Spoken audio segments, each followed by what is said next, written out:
The business world may be very thrilling. Every day, new technologies are found, game-changing mergers and collaborations are a vital part of the business landscape, and emerging markets provide entrepreneurs with a chance to break into untapped markets. Behind the glitz and glamour of the business world, however, is a task that most entrepreneurs find tedious, but which is actually a crucial part of accounting and business, and that is cost accounting. To be honest, nobody likes paying bills, but businesses must do it in order to maintain the lights and the production line. Profits and quarterly growth alone do not drive the business world. Costs must be incurred in order to get and keep up the resources needed to power an operation. Anyone with even a basic understanding of the idea of buying and selling will tell you that a firm can only be sustained when its income exceeds its costs. The notion of cost, however, is significantly more intricate and dynamic than this straightforward comprehension. It incorporates a variety of ideas and styles. The theory of cost, the various categories of cost, what they represent to the typical entrepreneur, and how you can use this information to promote development and sustainability within your business model are all topics covered in this video course. The idea of cost can get pretty convoluted when one delves more into the fields of business and accounting. The goal of this tutorial is to make this as simple as possible while also making sure that the knowledge required to promote healthy growth is communicated. Cost can therefore be broadly described in the context of business as any expenditure, normally stated in terms of monetary value, that has been made by a company to provide a product or service. There are a few significant critical things from this straightforward definition to emphasize. This is the definition of cost from the producer or service provider's perspective. Cost can also be viewed from the consumer's point of view, which is what we usually refer to as price. The fact that cost is taken into account in terms of monetary worth is another crucial factor to emphasize. Other methods of cost calculation include accounting for lost man-hours, missed opportunities, economic expenses, specific types of debt, etc. The majority of these things fall under the broad category of implicit cost, which describes expenses that are difficult to report as monetary outlays when balancing accounts. The definition makes it clear what cost is used for. The costs invested by the company should be directed toward tasks involved in the creation of a good or service, or any other task intended to ensure the viability of the enterprise. This could involve paying for things like the acquisition of raw materials, operations, payroll costs, legal fees, advertising charges, and so forth. Even though keeping the finances balanced and figuring out costs are two of the least enjoyable components of running a business, it is clear why these tasks are crucial to creating a successful business model. This is due to the fact that a business model must have lower operating expenses than revenue generated by the business in order to be long-term viable and successful. This is oversimplified because all businesses have their own distinct methods for determining and characterizing expenses. As we dig deeper, we'll get into more detail about this. We've looked at the definition of cost in terms of business and economics, as well as the various expenses and other terms that are linked. It's time to look at a different significant idea that is strongly related to the theory of costs right now: costing, so referred to as cost allocation. The practice of estimating or analyzing the cost of creating a good or performing a certain task is known as costing. The process through which a business determines, categorizes, estimates, and evaluates the right distribution of expenses to determine the costs of goods or services is another way to put it. Additionally, it entails the presentation of this data in a way that is appropriately organized to aid in price control and management decision-making. There are a few significant reasons why a company might perform costing. They consist of the following: to figure out the fixed and variable costs related to the operation of that specific business model, as well as the unit cost of production of various goods and services. To use this information to inform price policies and the determination of the selling price for their goods. This is because a company model needs to constantly generate more revenue than it spends on overhead costs and marginal costs in order to be viable and successful. It enables a company to pinpoint areas for improvement and boost operational effectiveness throughout the supply chain or production process, which aids in lowering the overall cost of production. It is also an excellent approach to identify production-related waste and stop it before it poses a threat to the sustainability of the business. As an increase in marginal cost without an increase in marginal income is a precursor to decreased worker productivity, it is also helpful in determining both workers' pay and productivity. Conversely, decreased marginal expenses with rising or stable marginal income indicate more efficacy and productivity, which can also be represented in a rise in worker pay. When the production process is taken into account, it aids a firm in determining the most profitable design. This is so that a company entity may precisely determine the marginal costs linked to each distinct type of production process, select the one that will produce the highest profits, or alter the design of an already existing process to increase profitability. It is an essential step in compiling financial reports and communicating with a range of organizations, including insurance companies, investors, banks, and even possible buyers. Without first giving a thorough account of the cost profile of the firm, it is practically difficult to carry out actions related to these entities. To contrast the real and projected costs of production, this assists a company in identifying unreported or unanticipated costs that could be stealing their money and decreasing their revenues. We've defined costs as expenses incurred by a business during the course of developing, creating, and providing a good or service. This is important because when critically analyzing a business, two key factors must be considered. First, how does the business plan on making money? And second, how does the business plan on spending money? While most people are interested in the first factor, they seem to overlook the importance of having a deep understanding of how an organizational structure allocated and utilizes its resources to achieve several distinct but interconnected goals, all aimed toward creating a finished end product.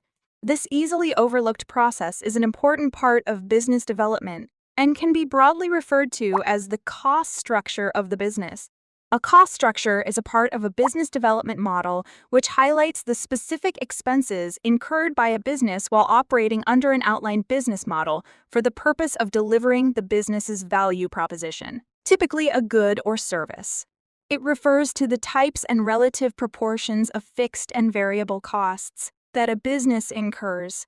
In a nutshell, it is a well-outlined plan which demonstrates how a business spends resources, typically evaluated in monetary terms, to achieve its goals. Having a well-defined cost structure is important for several reasons, which will be explained more deeply later on in this course. However, at its core, the cost structure helps you reliably determine whether your current business model is sustainable or not. It aids in policymaking, resource allocation, decision-making, and auditing.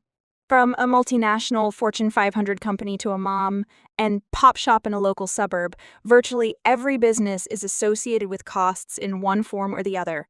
These costs may be fixed, variable, direct, indirect, and so on. However, the type, scope, and scale of these costs are usually dependent on the size and type of business entity involved.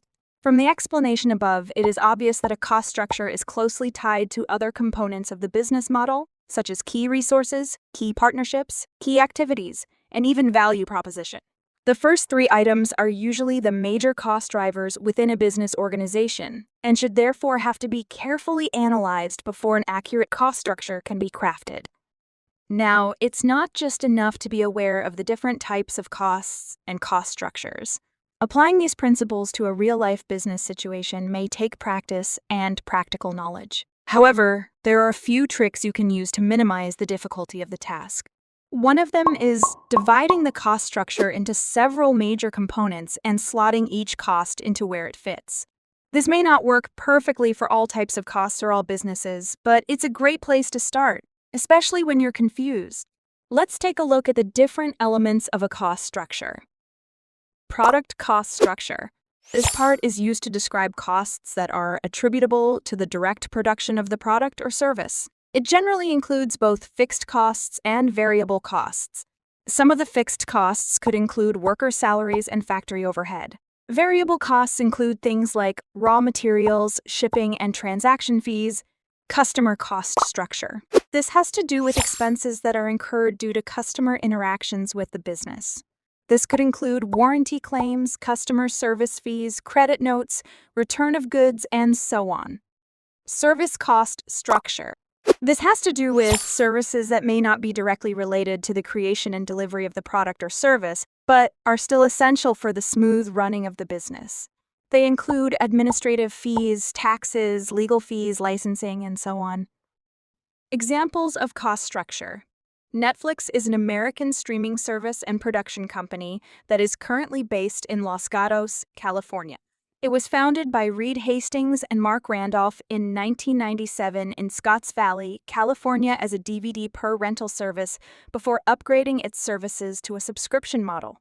However, due to the negative cash flow business model of the company, it did not post a profit until 6 years later in 2003. This shows how a resource-heavy cost structure can significantly impact cash flow and company growth. Following this initial phase, the company experienced rapid growth in both profits and distribution. By 2005, the company was shipping out about 1 million DVDs a day and had over 35,000 different movies in its catalog. The company branched out into the streaming industry in 2007 and eventually into production through its original production company, Netflix Originals. The company posted revenue of $29.7 billion in 2021 and a net income of $5.116 billion that same year. The Netflix Corporation has benefited significantly from this growth and has capitalized on both the economies of scale and economies of scope. This position has offered them to drive growth. Now let's take a look at the key areas where Netflix spends money to run its operations. As is expected of a top streaming company, a significant chunk of Netflix's costs go towards the acquisition, production, delivery, and licensing of streaming content. In fact, the company has reported that it projected that it would spend up to $17 billion in 2021 solely on content. Other significant costs include platform maintenance, software development, research, and patents, as well as Amazon Web Services, for the purpose of database management, data analytics, recommendation engines, and video transcoding. They also incur significant cost in supporting the data centers required to host these streaming contents. And lastly, advertising, human resources, customer support, legal fees, and other related services. AirBnB. AirBnB is an American online booking company based in California which provides rental or short-stay lodgings for tourists, primarily in the form of homestay arrangements. The business does not own any of the residences it lists, but simply receives a commission for facilitating the arrangement. The company first began in 2008 under Brian Chesky, Nathan Blecharczyk, and Joe Gebbia with the original name airbedandbreakfast.com, which was subsequently shortened to Airbnb. It first began as an idea by Chesky and Gebbia to lease out an air mattress in their living room to form a bed and breakfast, offering a place to tourists who had a hard time finding accommodation in the saturated hospitality market of San Francisco.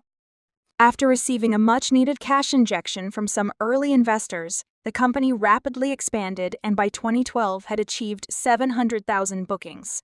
They established their first international office in 2011 in the City of London and have since moved on to locations all over the world.